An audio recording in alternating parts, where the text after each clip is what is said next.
Modern Pleasure answers the questions about sex that you've always wanted to ask but didn't. Join me, Kim K, and our resident sexpert, Dr. Jenny Schuyler, as we dive deep into combos ranging from sexual intimacy and pleasure to eye-opening sexual revelations. Well, this is an appropriate topic today since I feel like I'm running around with my head cut off. Low stress sex. I'm not quite sure what that means, but I am all about it. So I can't wait to dive into this discussion. How are you, Dr. Jenny? I am well, Kim. Good to see you again. Yeah. And be with you. This is I actually was talking to a couple friends about this next episode, and I'm like, hey, you wanna be a part of the podcast? Do you have any questions? And there are a lot of questions. Oh, good. Yeah, mostly I get, pretty much every question you're asking, Kim, are the questions that I have in my head. So, and thanking me for my vulnerability, which, it's like, hey, okay, my pleasure. I'll take one for the team. But I think a lot of it is I'm finding that a lot of women have, and I'm just speaking about my personal experience and the experiences that I'm hearing about from others, have very what they call high desire sexual partners. Or what is it? High desire, or they just want lots of sex. Let's just put it out there. And so, they're finding that they have the same issues that I do and how to navigate through that. So, a lot of it is that really love these conversations. This is great. And the questions are more about, I think, how to manage that on a consistent level.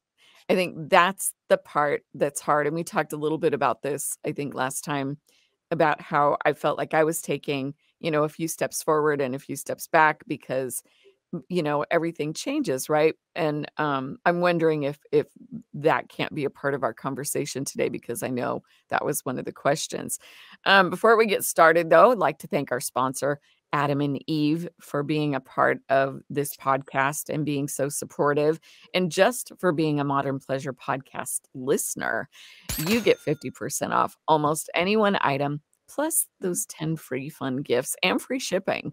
All you have to do is use code word modern at checkout, get that 50% off almost any one item. And I love the little things that they put in your package. It's like Christmas. You open it up and there's all these really fun things that come out. In fact, George and I were like, what's this? We had to actually look it up. What was it? It was this little, it almost looked like a something like a bolt, holder or something, like a, what do they call those? Like a washer with ridges. And I went, oh, I think that's for your penis, honey. Oh, okay. But it was masturbator, you mean? But it was, yeah, maybe. I don't know. It was like super small, like the size of a quarter, maybe. And it had little ridges on it, but it was rubbery. So I'm assuming this goes there.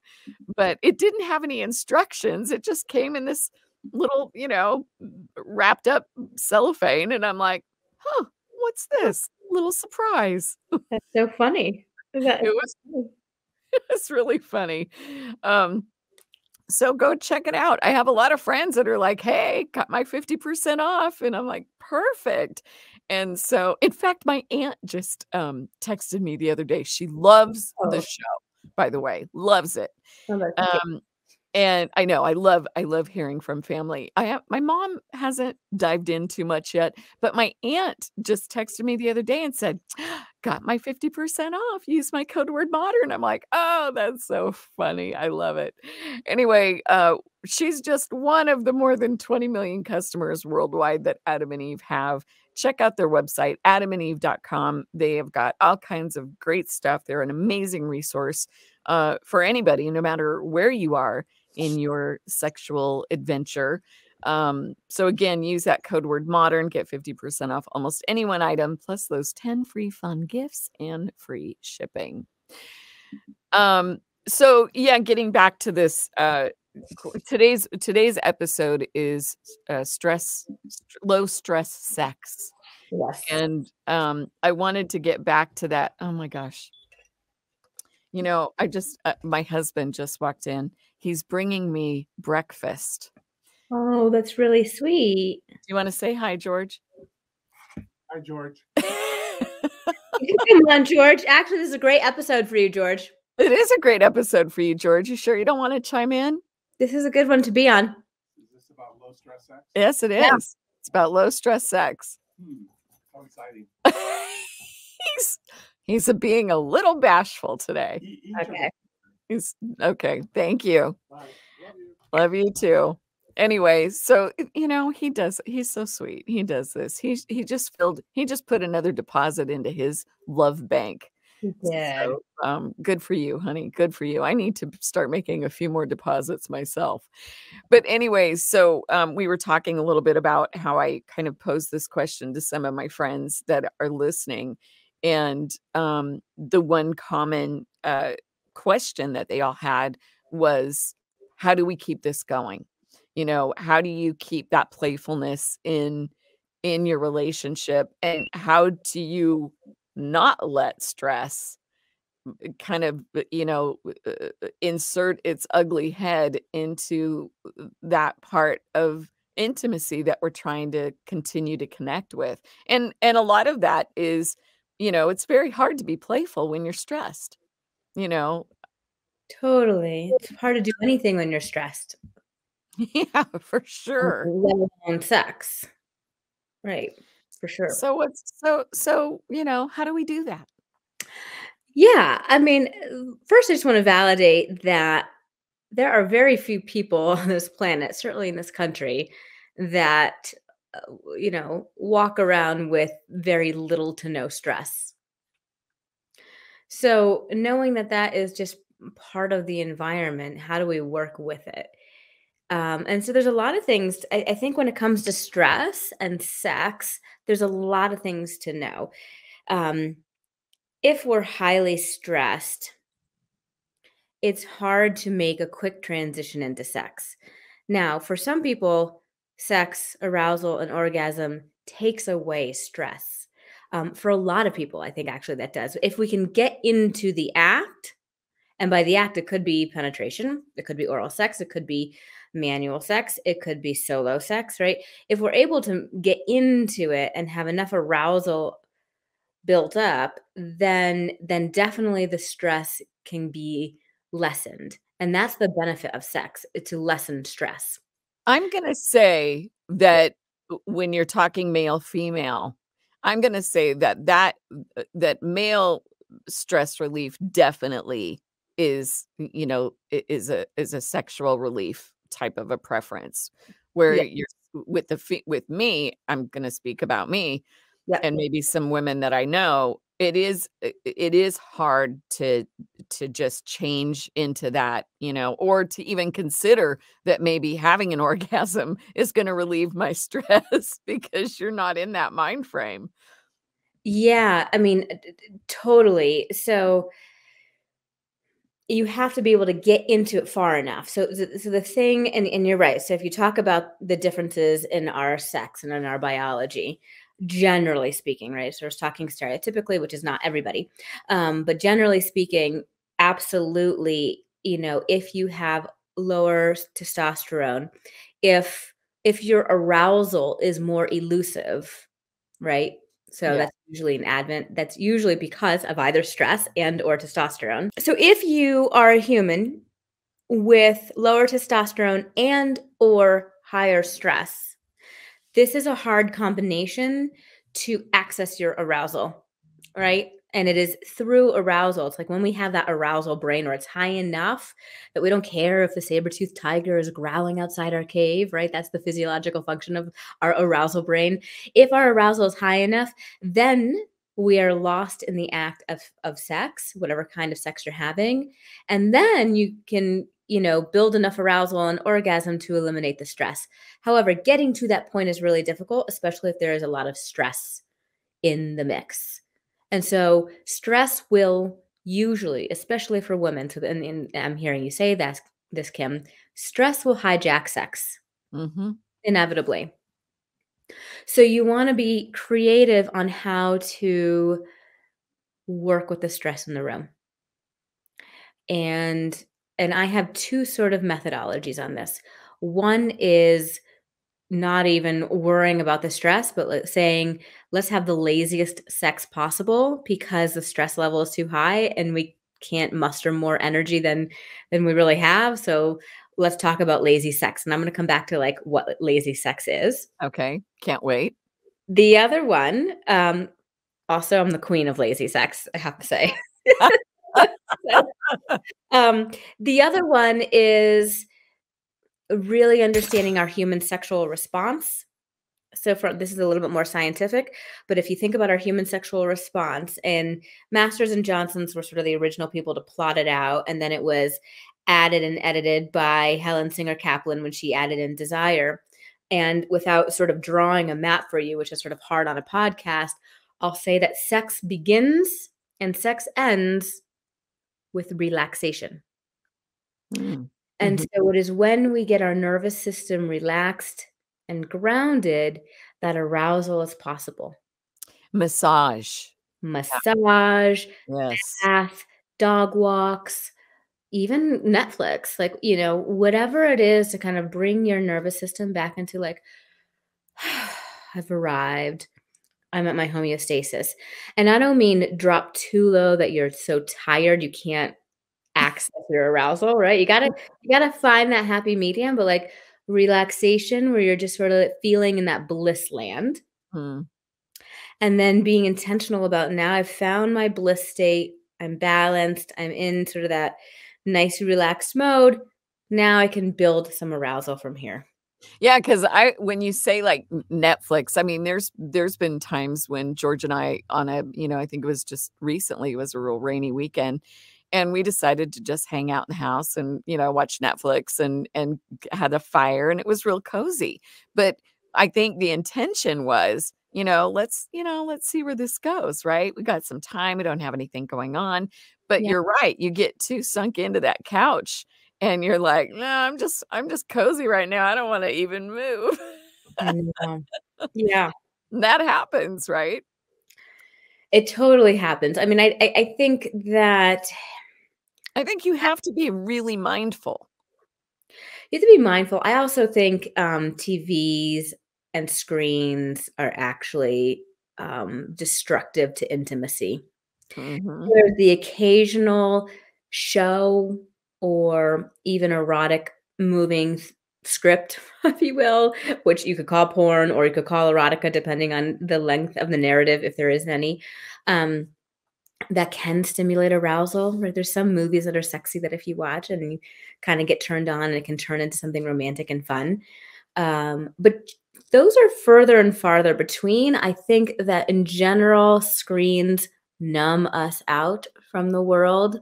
And there Mhm. is so much stimulation going on in our day and so much stress that's why screens and TV are popular, because it's a numbing agent, but it doesn't actually relax us, right? Basically, we go redlining through the day and then we drop out in the bottom and out with a screen versus redlining through the day and re-nourishing ourselves, right? That's a really good way to put it. Yeah. Yeah. So I'm not a TV fan for that reason. I don't find it nourishing, but I don't love TV either. So I kind of live under a rock when it comes to shows, but I prefer walking my dog. I prefer sitting in a hot bath. I prefer having a cup of hot tea on my couch with my book. Those are the things that I find nourishing, and then I feel more resourced to even consider sex. I love that you put that kind of analogy into, especially when we're relaxing, because we're watching TV for me, or a movie, or getting binging something that we've been wanting to watch on Netflix or whatever. It does take away from all that. I suffer from anxiety, so my head is always going. I've got stuff ruminating through my head all the time, especially at night. It's really difficult to quiet my brain sometimes. And so for me, after I've had a day where I've been juggling a million different things, sitting down and watching TV with a glass of wine or whatever, to me, just sort of stops all of the other stuff that's ruminating through my head. Yeah. But I like the way you put it, where you're kind of redlining, and when you are getting into that mode, or you kind of are distracted with something else like TV or video games or social media, Especially um, the last few. yeah, exactly. That you do kind of drop. The way you put it about renourishing ourself makes so much sense to me, and I think it is just a choice, right? In the way that you do that. We have a hot tub, so sometimes it's like, hey, let's just go get the hot tub and listen to some music, which is really nice. And then I just come out feeling like a noodle, and I want to go sit on the couch and watch TV after that. So Yeah. I can't win. How long are you in the hot tub, Kim? Are you there for 20 minutes or an hour? It depends, sometimes because I get so hot, it's like I can't handle the hot tub for more than, 20 minutes or half an hour. But if it's really cold outside, I like it. And Yeah. sometimes we don't even turn the jets on. It's like we're soaking in a bath, and it's really nice. But I think George and I have most of our really great conversations in the hot tub because there are no distractions, Yeah. Yeah. I mean, I have a hot tub too, and I feel very grateful to have one, and I love it.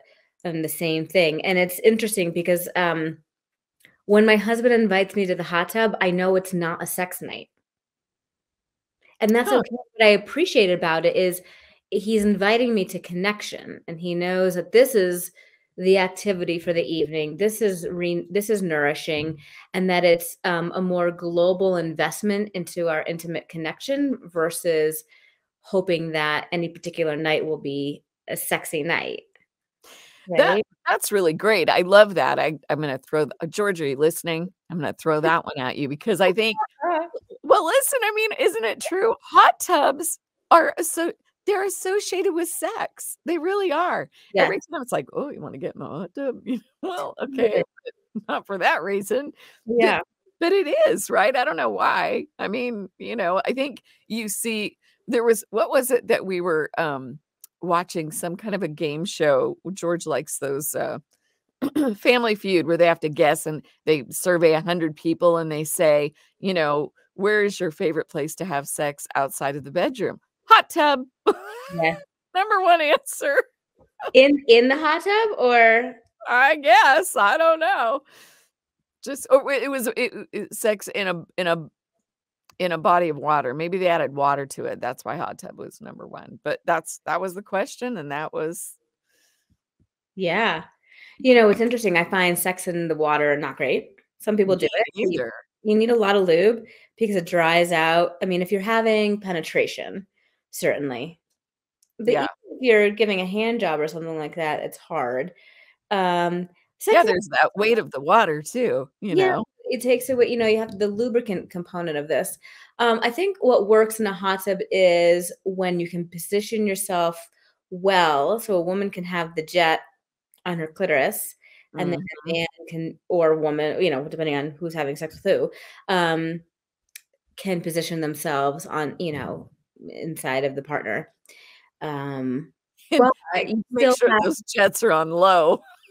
Low jets, great body positioning, the right lube though, because it can kind of dry things out. The water dries things out, and also, like a lot of people get like a bacterial infection or a yeast infection, like having sex in the ocean, because it's the dirtiness of the water. Yeah. Consider. Adam and Eve is not giving you 10% off and not 20% off or even 40%. Your discount is even bigger. AdamandEve.com is giving you a whopping 50% off. But why stop there? Use offer code MODERN and you'll also get 10 free gifts, like a sexy item for him, a special toy for her, and something you'll both enjoy, plus 6 free spicy movies and free shipping. So go to AdamandEve.com now for 50% off and more.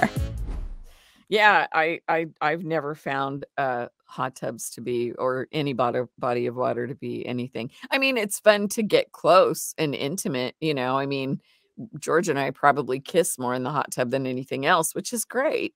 Um, but yeah, I never did understand all that. But I mean, you know, it is low stress, right? To connect in a hot tub because you're getting the benefits of relaxing in the water, which is, you know, like a bath. I love it. Oh. We have a bathtub in our house too, but we live in a really old house, and the bathtub is small because the bathrooms are small, and we can't both fit in that bathtub. I can barely fit in it, so bathtub's out for us. Yeah. But I mean, you make a great point. You're kissing him. It's, you know, you're putting in a great deposit for it's a good intimacy deposit, and it's a good re-nourishing, like a nourishment of your needs, right? Nourishment to offset the stress. And Right. so, you know, fast forward to the next day or to the weekend, guess what? You're not carrying into the weekend quite as much stress. You're also carrying more connection versus disconnection. Mhm. So it all adds up, right? We're looking at the bigger picture, you know, the big forest, not just the trees. And so I think that's an important thing to always consider too, in terms of any particular night. I have a lot of couples, for instance, who will just sort of do parallel living and do their days very efficiently and productively, but they're kind of like co-pilots without connecting. And then they get to the weekend and, you know, they're thinking, well, maybe we should have sex, but they haven't had any connection through the week. So I call those that micro moments of connection through the week. I think the Gottmans call it turning towards each other, those moments where you turn towards each other. But however you want to language it, it's those moments where you do find each other and you remember you are a lover, right? And it doesn't Yeah. have to be a big act. It could be a small kiss. It could be a tender caress on the cheek. It could be a compliment. It could be a reflection or a validation of what the other person said. But it's those micro moments of connection, as I like to call it, that then when you come to the weekend, for instance, and you do have more space and time to have a longer connection for intimacy, you feel more connected because you've been connecting through the week. So even if you have stress, I should say, even when you have stress, because we will have stress, the connection can offset the stress. Yeah, and especially with your partner, right? Especially if you're in a relationship, I think it would be harder. We've got an episode coming up that we'll talk more about single sex, but you know, I think that with a partner, there is that moment of kind of re-nourishing your own self because there is that understanding and empathy for whatever you might be going through as well. I know George has actually paid a lot more attention to me in that way. Like, you know, if I'm sitting on the couch next to him, he starts stroking my hair, and he never really did a lot of that before. So I can feel like he's getting an understanding. He's obviously been listening to some of these things that are those, you know, little connection uh, things that just really make me feel adored, I guess is Yeah. the word. And that's a really important point you make, right? You want to feel adored. Yeah. Women want to feel adored, for sure. Yep. I like it. I Yeah. don't know who wouldn't. So when we talk about low stress sex, um, is there actual physical sex that you can recommend in terms of Yes. what that might look like? Yeah. So let's come full circle. Remember that we are saying I have two methodologies. One is to have lazy sex. So the low stress, lazy sex model. Which you are the queen of. which I am the queen of.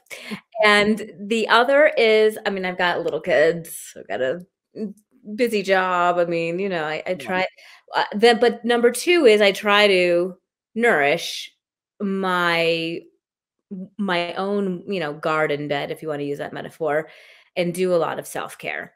Um, And so I think that's important too. So methodology one is have as lazy sex as possible. But if you're not nourishing yourself and you're just letting the stress build without offsetting it with self-care, then it's going to be a recipe for disaster. And most of my clients who are in sexless marriages, I often find that their relaxation protocol is completely missing. Mm.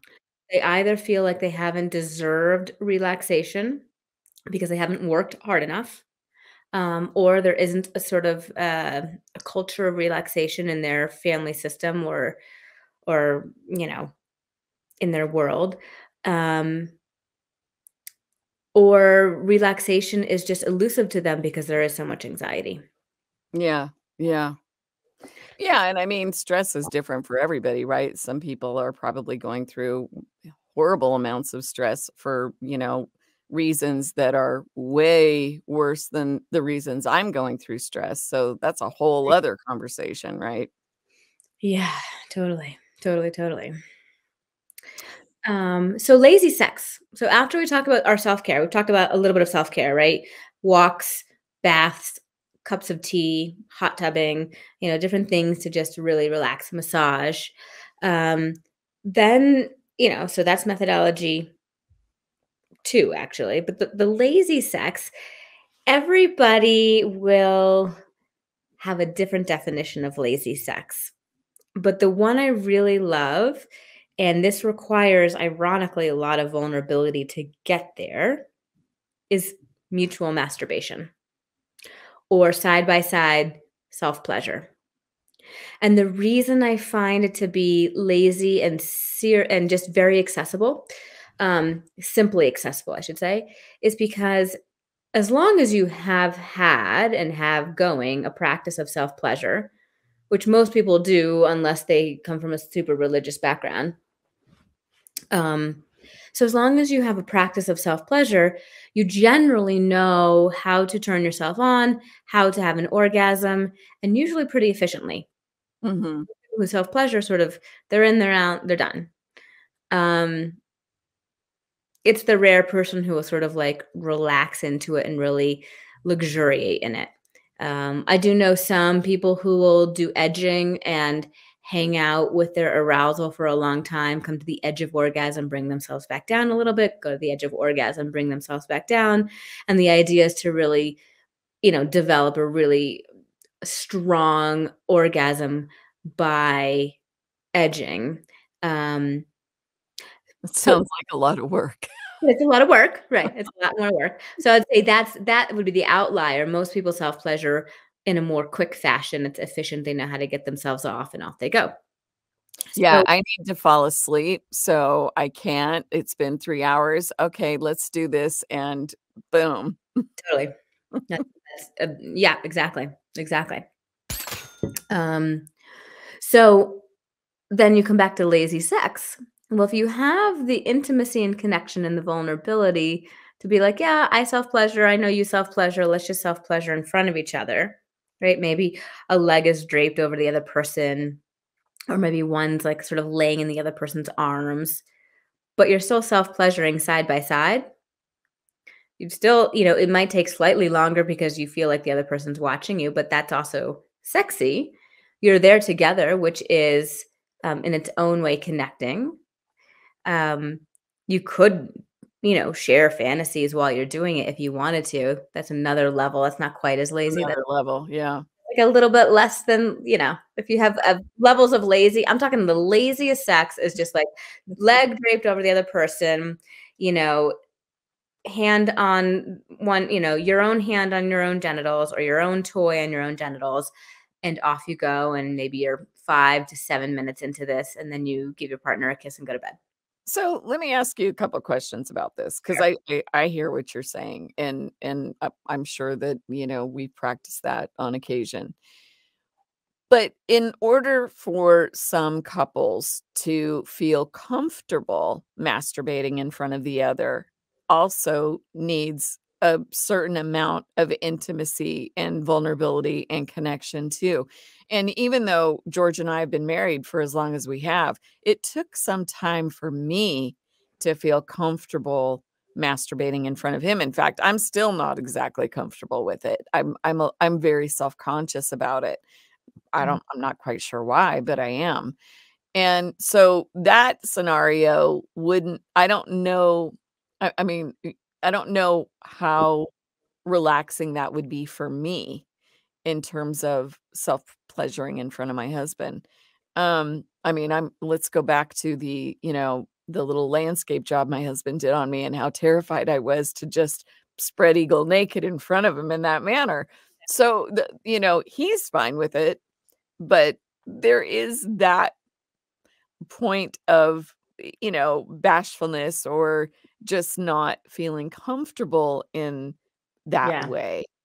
And totally. so you got to get over that. Adam and Eve is not giving you 10% off and not 20% off or even 40%. Your discount is even bigger. AdamandEve.com is giving you a whopping 50% off. But why stop there? Use offer code Modern. and you'll also get 10 free gifts, like a sexy item for him, a special toy for her, and something you'll both enjoy, plus 6 free spicy movies and free shipping. So go to AdamandEve.com now for 50% off and more. Yes. So that's sort of the caveat of this, correct? So that's when I said, like, you have to have the level of intimacy and comfort and vulnerability built in. And so once you develop that comfort, this is the easiest, laziest, low stress sex you can have. But getting to that point can feel highly stressful because self-pleasure is usually a solo thing, right? We do it in private. Feeling like we're doing it in front of someone may feel like we're on stage or that we're performative, and then you're not going to be enjoying that whatsoever. That's the wrong way to have sex. So yes, if you have a whole lifetime of having this be done in private, switching gears to sharing it can feel very vulnerable and very scary and very stressful. So it goes against the grain in terms of what we're talking about. I totally hear that. So there is sort of, I would say, 1 to 3 times of a practice experience doing this. Most couples who have done it 3 times, by the 4th time, they're like, this is easy, great. It's sort of just getting over the hump of like, is this embarrassing? Yeah. And a lot of couples won't even touch it with a 10-foot pole because they feel so embarrassed, and this is their practice by themselves, and they're dedicated to it being a private thing, and they, don't want to share it. But my invitation is, if you can get over that hump, it's really low stress. Yeah, no, it sounds like it. I was I'm going to bring back some conversations that I've been having with people. And by the way, if you have a question and you're listening to this, send me an email at modernpleasurepodcast@gmail.com. And I'll be happy to present your questions to Dr. Jenny, and who knows, maybe we'll even have you on the show. But one of the conversations I was having with someone who listens to the podcast, and she was talking about how, because I had actually asked her if she wanted to be a part of this conversation. Oh, cool.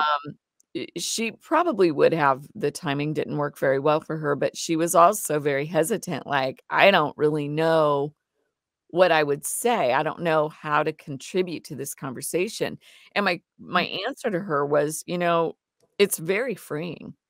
It's because she had expressed her gratitude for my vulnerability. And I said, it's a very freeing feeling to put yourself in that vulnerable position, because I'm going to go way back to our first episode about the narrative. That narrative kind of disintegrates, which allows you to open up into new things and not feel a sense of guilt or shame or embarrassment. And that's what I've discovered. So when you suggest these different things, I'm like, yeah, I'll do it. I'm game. I know I could get there.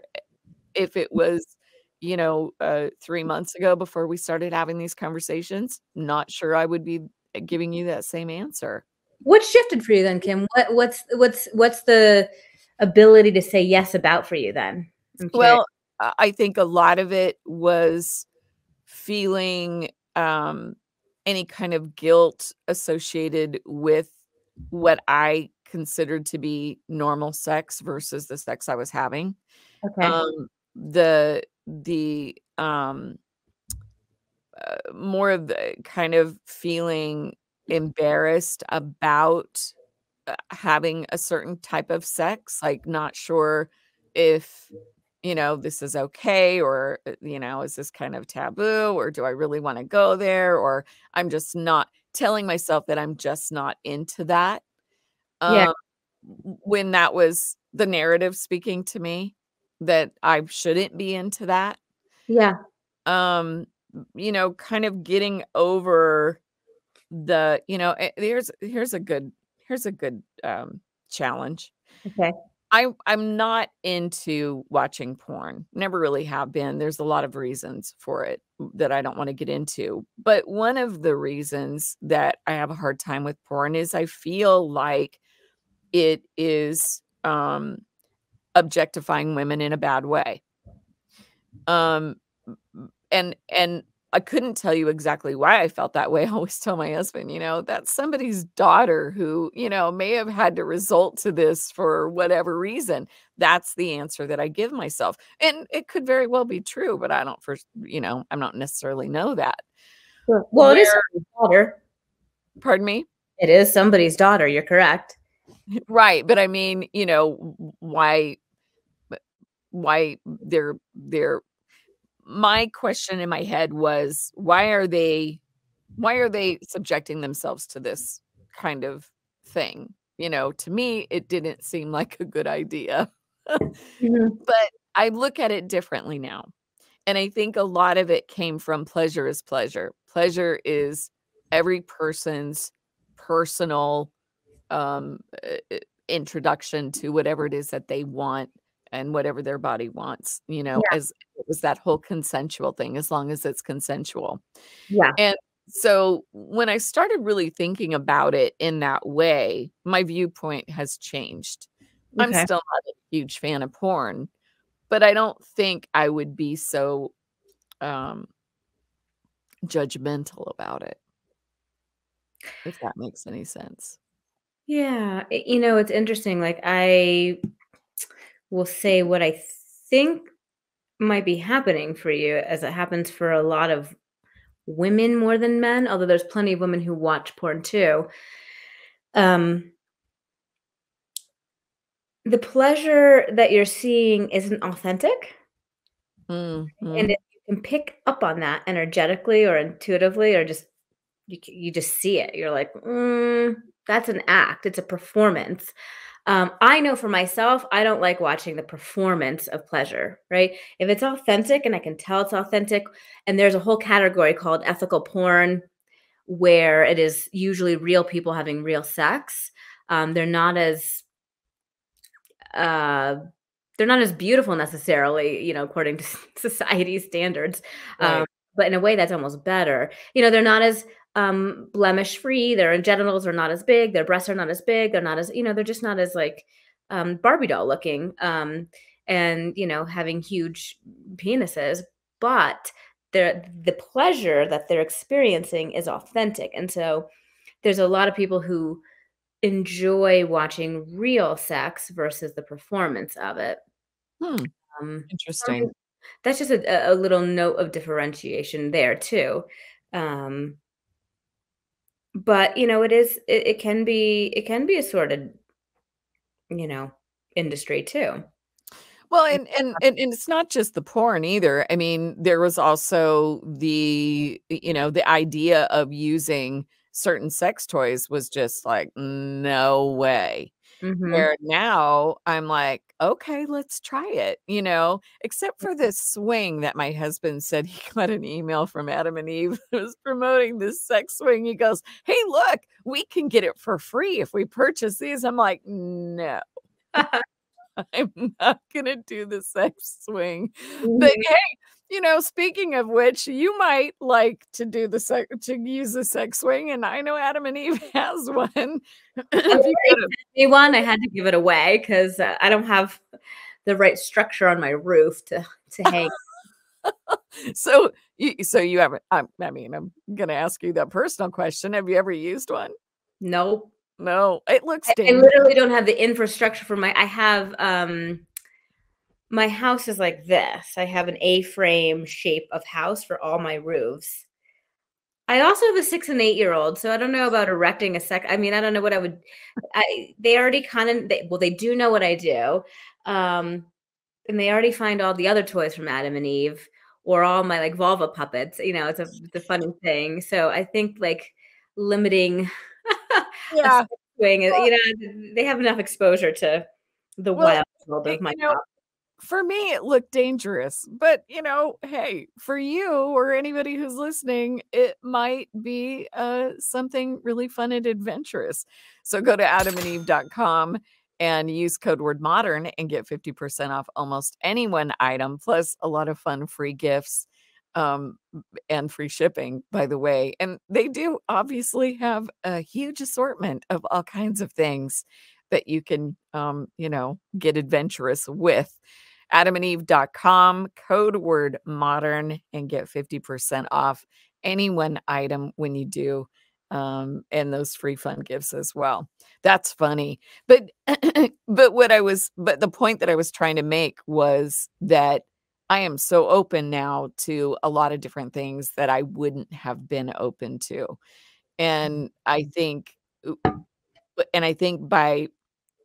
by being vulnerable in this situation and within these conversations that we're having has really helped me to get there. You know, I mean, trust me, when we first started this conversation or this podcast, I was the last one that ever thought in a million years that I would be hosting a podcast on sex. And never thought that that was something. I mean, poker, yes. Horses, yes. Cooking, wine, yes, yes, yes. Sex? No. So, and what's really funny is that the reviews and the comments that I'm getting are, you guys are great. I love your vulnerability. You're saying, you know, everything that I'm thinking. And but the best part of all of this is how freeing it is and how willing I am to explore and to be playful. I mean, especially in this stage of my life, you know, I just didn't expect that. And so I think when we're talking about this topic, even though you're calling it lazy sex, there is a point that you have to get to mentally in order to even get into that part of your space, your sexual space, in order to have that lazy sex. Yeah. Yeah. I mean, I just want to say I'm delighted to hear your evolution in thought and in behaviors and in vulnerability and whatnot, especially around sexuality. And it's interesting because, you know, I think these have been fun conversations as well. But I find that when people learn the science of sex and debunk all the myths that are out there, then it's not as scary. Yeah. Yeah. Sex shouldn't be scary. Yeah. It should be fun. It should be fun. But I think I would say it's easier to have sex than talk about it. Yes, for sure. Yeah. And, you know, it's, oh gosh, I mean, some of these conversations that we've had have not been comfortable for me until, you know, I mean, last episode, I was having a really hard time because I didn't feel like I had the ability to navigate my way through someone else's experience, you know, especially when we talked with Kayla and Kylan about their sexual experiences. Some transgender women that we had on the show. That was a fantastic conversation. But it is something that I think is necessary, not just, you know, topically, but in general, to be able to feel okay and fine about having these conversations. Because it does break through a lot of barriers that I think we take to the bedroom. I mean, it certainly did for me. So getting back to our topic, so you described the lazy sex, and I love that, and the mutual masturbation. I'm gonna gonna go back to a episode. I think I want to say, oh my gosh, now I watched some show and it was hilarious. There was some comedian on that was talking about role playing, sexual role playing, Okay. and her favorite role was being in a coma. Oh, interesting. And the reason she said being in a coma was because she didn't have to do anything. Yeah. She just had to lay there. And I thought she was joking, of course, but that definitely represents a lot of women that are like, I'm just going to lay here. I'm not going to do anything. You just Yep. go for it. Just do whatever. I have no energy to even get into this. I thought That's a really great point on lazy sex. I mean, for her, I don't know if it's more about just totally wanting to surrender, if she's more of a controlling person in her daily life, and sex is a place where we get to fully surrender, should we choose that. And or is she trying to go for like the laziest form of sex of like, here's the gift, here's my body, do what you want to on me, which is another, if we're going to talk about different activities for lazy sex, another lazy sex activity for sure is the lower desire partner offers their body to the higher desire partner. And that might mean penetration and it might not, right? Let's say it's a man-woman combination. It might be that the man, is giving a little bit of a back rub to their female partner and then a butt rub, and then rubs his penis with some lube on her butt while sort of masturbating kind of with the butt, if you can kind of imagine that. Yeah. And has an orgasm, and that's easy lazy sex, right? For the person on the bed. It's like, I just there, right? Easy. Yeah, get that pillow from Adam and Eve, and That pillow, I got the pillow, Kim. did you? Okay, I did. gotta get the pillow. I gotta get the pillow. Gotta But get the yeah, pillow. well, I think her interpretation was, if I fall asleep, it's because I'm in a coma.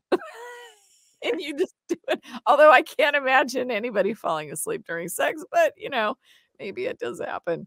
Yeah, no, that's a great way to look at it. I mean, I think as long as, like, for example, with my husband, I think I would have to say, look, we are going to have quote unquote lazy sex. And what that means is I'm going to be lazy.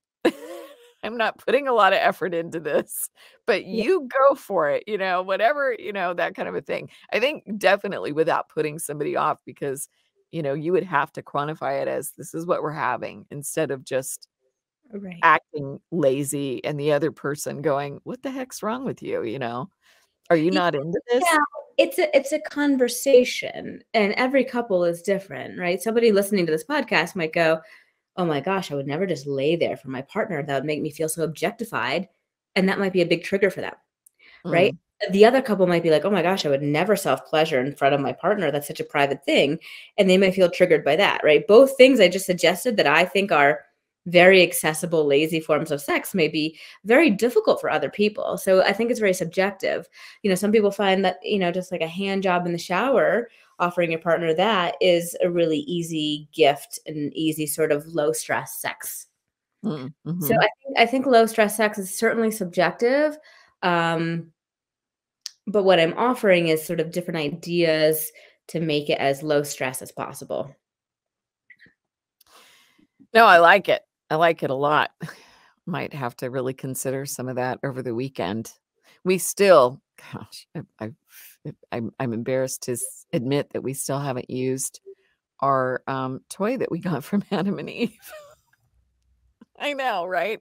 He keeps saying, so when are we going to use this? I'm like, hey, let's think about it this weekend or tonight or whatever. Our anniversary is coming up, so maybe we'll have to, bring it out for that. But it's at the point where yes, in theory, it sounds amazing, and I'm so excited about it, and I really want to use it, and I can fantasize about it and all that. But in reality, when you get right down to it, it's like, this is all the energy I have time for. Sorry. I mean, it's a hard one to manage, and especially to make, in my case, my husband feel desired in that way. I don't want to just give him throwaway sex every single time. Right.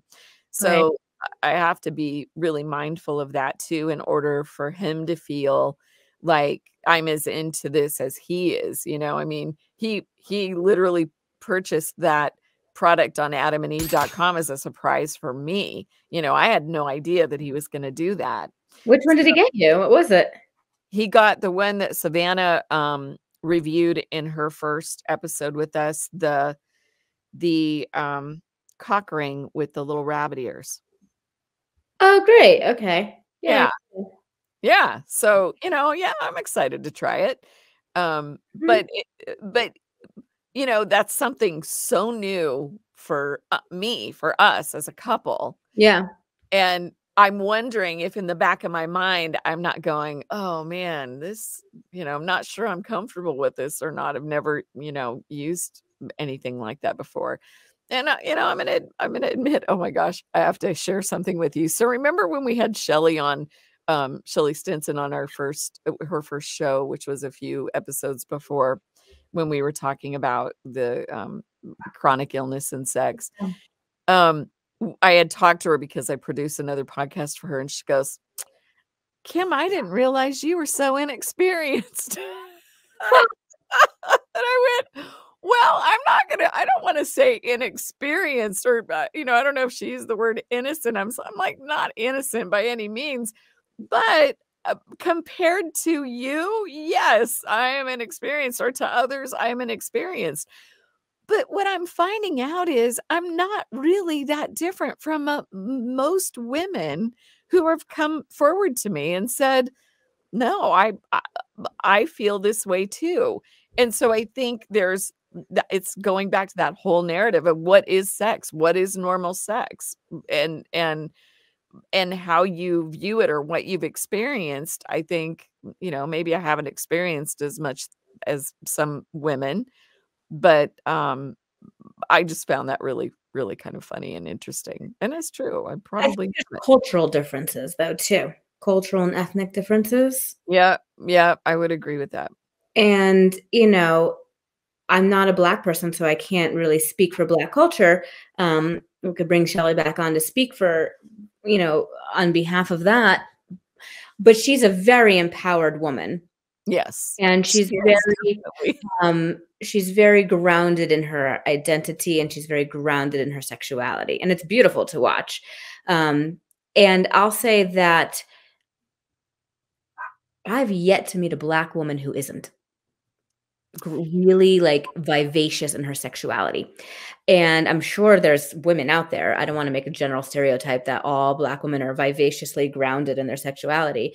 But I find that I think there is some permission in Black culture, and that would be a question for Shelly, of like, sexuality is just not quite as taboo and yuck, right? There's more permission to just be in it and to embrace it and to really like live out your sensuality in an outward way that I think white culture doesn't do quite as well.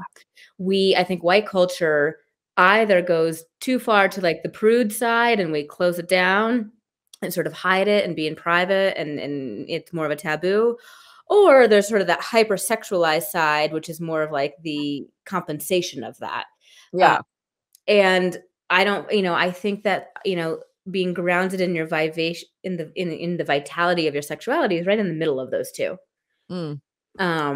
So, well, and I mean, I have family members, the women in my family, for the most part, are all very sexual. My grandmother was extremely sexual. I mean, to the point where, my husband would be like, Kim, your grandmother is coming on a little strong.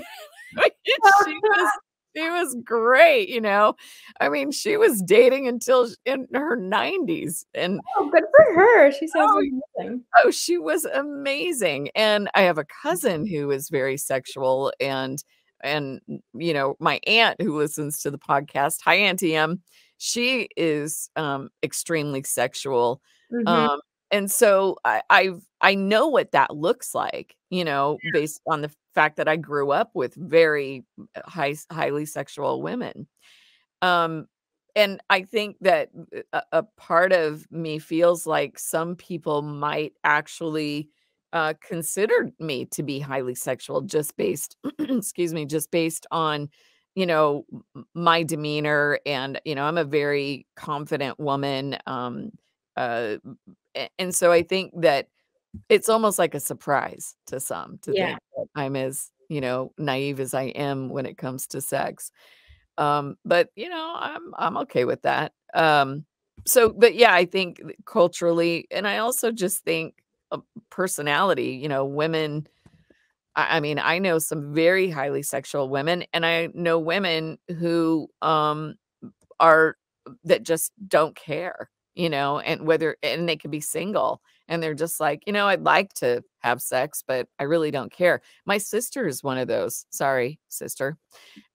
She well, you know, I don't think she'd care. I don't think she listens. But my sister is she's single, Yeah. divorced, had a really, you know, shitty relationship Mm. and and has admitted to me that she goes, I could care less if I ever have sex again. A lot Yeah. of people feel that way. Yeah, and so, you know, and sometimes I wonder if, you know, if I was single, if I wouldn't feel the same way, you know? I mean, you just don't know, right? What other people go through. I think it's sad. I mean, I would hope that I wouldn't feel that way. But yeah, and it's not because she isn't a desirable woman. She just doesn't it's just not I think for so long she's just considered herself somebody who wasn't going to get involved in a relationship and doesn't just date and go out and have sex, that this is just what she's used to now. Yeah. I mean, and it's not uncommon. I mean, there's some men that way too, and they're just used to masturbating and they don't feel any pressure with the performance, right? Intimacy is vulnerable, Mhm. right? A lot of these people um, may have a very vivacious self pleasure practice, but translating that to another person means intimacy.